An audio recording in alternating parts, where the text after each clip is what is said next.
Stradler, where are you? Get back in your cubicle. I'm not paying you to uncubicle yourself.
Hello friends, welcome back. It's time for an update. I know it's been a really long time since I've done any kind of update whatsoever. I apologize for that. It's been one of those summers where a lot has happened yet nothing has happened. I'm not even sure where to start. Basically I was going to try and do this from a beautiful sunny spot yesterday, being as it was 26 degrees out in Nova Scotia and beautiful. Considering it's the second half of September we're in now, I was pretty stoked about that, but it was also really, really windy. So even with the dead cat on the other camera, I'm not sure if it would have been enjoyable to watch. So I decided to set up cameras in the trailer here and give you guys a rundown of what's up and where we're heading. That said, let me rephrase that. Where I'm heading. First things first, I am now a single guy again. My previous relationship started to fall apart, and all I can really say about that is we've decided to go our separate ways. I'm not going to waste your time or my time and discuss any further details. It's a private matter. It's over. Moving forward.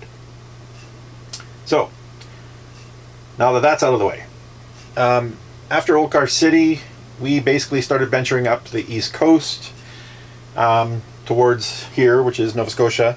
We were coming here. My sister lives here. My niece and nephew live here.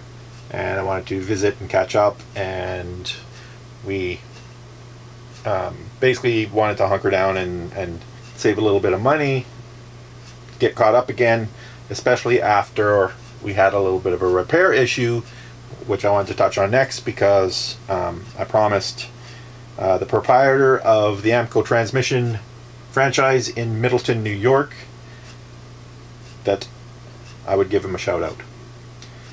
Brian at the Aamco transmission franchise in Middleton, New York, is not only an amazing human being, he's an awesome businessman. The differential on the truck was starting to make some noise as we were coming into there, and I wasn't sure about it. Wanted to get it looked at. It was a good thing we did because it was going. It was actually running dry. I guess the gasket had gone and the fluid was gone out of the differential, so it was running dry for a while. It was making a hell of a lot of noise. So I quickly did a little Google search of where to take it. Upon reading his outstanding reviews he already had, basically it was a no-brainer. Went in there, and of course a mechanic of that caliber is going to be slam busy, and he was. But that's not to say that Brian didn't go out of his way to juggle long-term customers, fleet customers, anything and everything he needed to do to get and keep my business, he did. At that point, you can imagine we were kind of going, okay, well, are we getting a motel room? What are we doing? He let us camp in his parking lot for a week while the work and parts came in. He ran a cord out. We weren't getting a lot of solar because it was pretty cloudy. He was very upfront about the costs of the parts. Laid it out, dealership parts versus third-party parts. The timing on getting both. Yeah, sure, we might be able to get the dealer parts sooner, but you're going to save money on the other ones. What worked with his schedule.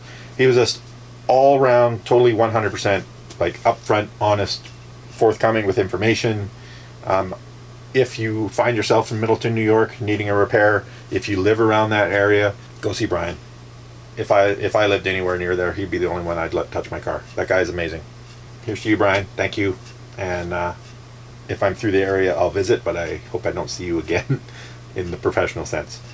Anyway, so after that, we made our way up here and kind of got settled in.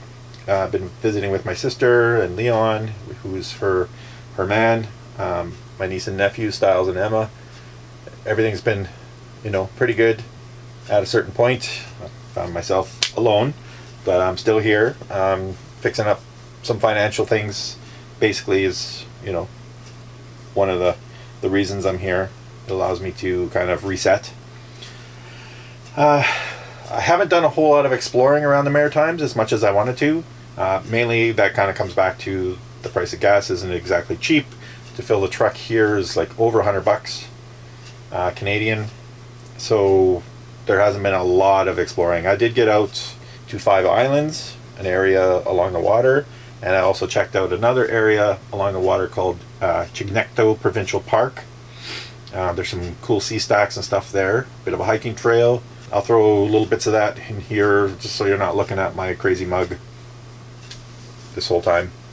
Then, as we were hanging out one night around the campfire, my sister started talking about my nephew Styles and how his favorite book when he was little was Oh, the Places You'll Go by Dr. Seuss. And that got me thinking about a video that someone had made at Burning Man one year, and it was based on the same book. And what it was is they got different colorful looking people at Burning Man to recite different lines of the Dr. Seuss book, and they put it all together, and it was All the Places You'll Go at Burning Man. It was quite cute. So I played that for Sunny on the phone, and my sister, and she basically said, Styles has to go. And I'm like, yeah. It was in the plan for me to go to Burning Man, for us to go to Burning Man, but it wasn't in the cards money-wise. Even after I was single again, it wasn't in my plan to go. Just the expense to drive from the east coast of Canada to, Nevada. I wasn't in the position to be fronting that right away. The way it happened was, once he decided that he needed to go, well, all of a sudden the costs got split. Gas got split. Rooms got split. Tickets, obviously she handled his tickets. So with that in mind, I wasn't paying for everything on my own. So going with Styles made it possible for both of us to go. So we, I did some digging and found some tickets, and we got it together, and away we went. To be honest, it was one of the best burns out of the 5 that I've had. The whole point of going and having someone else along who, I'm going to say, needed to experience it. Just, I'm not going to get into his personal stuff. He's a young kid. He's got huge potential. He's a great human being. I think it was good for him to just see that not everybody looks at you and judges you instantly. And at Burning Man,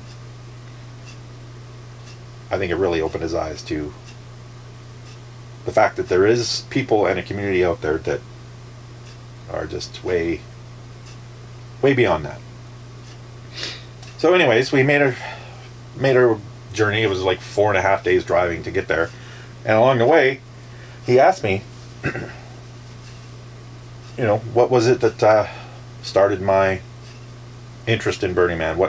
How did I find out it was a thing? And this actually started a whole weird serendipitous kind of string of events that happened while we were there. Actually, I guess the whole, Dr. Seuss thing was the first thing. This became the second. But basically, he asked, okay, what got you started on Burning Man? What put it on your radar? And to be honest, it was, and I'll see if I can find it and lay it over top of here. It was a photo. I saw this photo. I was cruising through Flickr one night, saw this photo, and it was like this rusty snail car thing in the middle of this vast open nothingness. And I'm like, what the hell is that? Where the hell is that? What is this? And I found out that it was an art car at Burning Man, and the rest is history. So a couple days later, we're pulling into camp. It's 3 a.m. in the morning by the time we got in, and we'd set up our tents and stuff, and I went to move the truck. And as I'm backing the truck into the parking spot, the headlights shone across the road, and there was this snail art car sitting there. So that kind of blew my mind, because out of 80,000 people and however many art cars, the one that got me to Burning Man the very first time was sitting right there. The whole thing that piqued my interest was right across the street. So that was serendipitous event number 2, I would say. And then the next one was just a little one that was kind of weird but cool in a sense. A couple days later, we're all going out somewhere, and at Burning Man you don't go to a camp and where they have drinks. Some camps serve drinks, some camps serve grilled cheese, whatever. But if you go, you take your own cup. They don't supply paper cups. It's wasteful, etc., etc. So I had a cup that I got my first year. It was covered in stickers from my first year, 2012, 2013, and a bunch of different things. And I was digging through my bins, my storage bins, where all my camping gear and Burning Man stuff are stored, and I couldn't find it. So I looked, and everybody was getting ready to leave. So I just grabbed another cup and put a carabiner on it, and away we went. And the next morning, I get up and I go into the kitchen to boil some water for coffee or something, and there's my cup sitting on the shelf. And I'm like asking people, like, where the hell did this come from? And one of the girls who's been with the camp the whole time basically looked at me and said, "Oh, that thing? That's been rattling around in the kitchen camp container for years." We didn't know whose it was, but because it had original 2012 stickers on it, we just kept, didn't throw it out. So there was my cup. Found it. So I thought that was a little odd and cool in the same sense. One of our campmates, James, him and his partner Karen flew in on a little plane from Seattle. And they, James especially, gifted flights up above Black Rock City daily. Like he was going up to, 2, sometimes maybe 3 times a day. And so one day, huge bucket list item, go up in a plane above Burning Man, and there I was, I got a flight. So that was really cool. And then one of the other things that I wanted to do while I was at Burning Man was I've always wanted to do is play drums. Find a camp that has, some drums set up, or a band or whatever, and play some drums. And there was a camp just down the road. They had like a little tent set up, and live music gear and amplifiers and that kind of thing. And I went down there, and they had like long jam sessions in the afternoon, and for a couple of the days I went down and played drums. So that was fun. I'm not sure if I'm going to put out a Burning Man video. There might be enough footage of me and Styles that I might put a little short one out after this. I'm not going to include a bunch of stuff right now. Yeah, and then on the way back we stopped in Chicago. We each got one of those. This is going to be upside down. He's basically, it's the man. Anyway, what does the future hold now? Well, the way it worked out money-wise, I incurred the debt and also kept the truck and the trailer. So I have a 26-foot fifth wheel and a truck, and I'm by myself. The thought has crossed my mind to downsize again to something smaller like I had with the Xterra and the little trailer. But to be honest, this is cozy, it's comfy, it's more than I need. Yes, it's like a mansion. My friend Ian says, "Oh, you deserve it, keep the mansion." It is a little overkill, I would say, for me. But on the other side of the coin is the fact that I know this thing. I know its quirks. I know what it needs. I know what needs to be fixed. I know how little things work, and it's paid for. Everything is, paid for. I have credit card debt, but this in itself and the truck are both paid for. So, yeah, I'm going to keep it for now until I decide otherwise. If I reevaluate in a few months and decide that it is too much to tow around, etc., then I'll probably look at downsizing. But for now, I'm going to keep it. As far as plans, I'm looking at going back down the East Coast soon. Probably after Halloween. We'll pack everything up. There's a few things I want to stop for photographic reasons. There's going to be a lot of that. I got to get back to that. That's the roots of this whole lifestyle, this whole adventure, is the ability to go places and take my time, and whether it's waiting for weather or light or the right day, I want to be able to spend my time and take the photographs I want to take of different places, different areas, different things, different cars I find, houses I find, etc. So short of that, I don't have a whole lot of other news. I do have a surprise that I'm going to share with you soon, but not right now. I think you guys will enjoy it. It's something that I did a lot of thinking about, and I know a few people know what I'm talking about, but most people don't. No, not even my friends. So anyways, that will be coming up, and yeah, look forward to a whole new set of adventures with just me, and kind of back to the roots, back to how it all started. And life moves on, things change, people change, sometimes not together. So until next time, we'll see you all soon.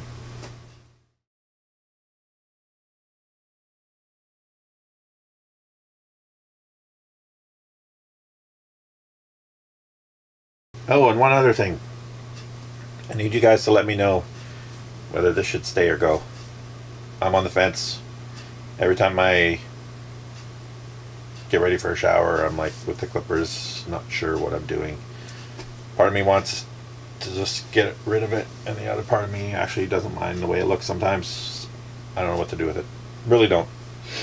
So yeah, if you have an opinion, drop me a comment. To beard or not to beard? Okay, that's it. I'm done. It's like working with a monkey.